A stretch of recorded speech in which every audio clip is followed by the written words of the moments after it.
Hello আসসালামু আলাইকুম guys. তো কেমন আছেন সকলে? আশা করি সকলে অনেক অনেক ভালো আছেন। আলহামদুলিল্লাহ, আপনাদের দোয়াতে আমি অনেক ভালো আছি।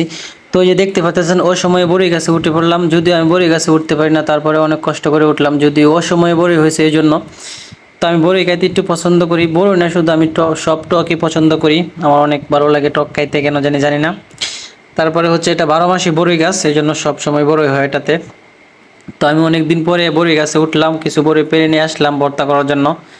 তো অবশ্যই ভর্তাটা করব, আপনারা আমার সাথেই থাকবেন, দেখবেন। আর আমি রসুন দিয়ে ভর্তা করি, আমি সব ভর্তাতে আমি রসুন ইউজ করি। আর রসুনটা সব তরকারি তো আমি খাই, এবং সব কিছু ভর্তা তো আমি রসুনটা খাই। রসুন শরীরের জন্য অনেক উপকারিতা। তারপরে এই যে আমি ভর্তা করার জন্য বসে পড়লাম। তো আমি হামানদিস্তা নিয়ে নিলাম, এটাতে এখন আমি ভালো করে সবগুলো কেচে নিচ্ছি।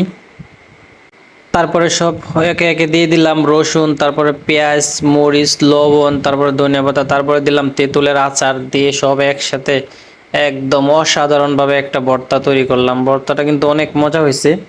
আমি খাইছি, তো আমি বুঝি যে কীরকম মজা হয়েছে। আপনারা যদি খাইতে পারতেন অবশ্যই বুঝতে পারছেন ভর্তার টেস্ট কেমন আসছে। তারপর সামান্য চিনি দিয়ে দিলাম।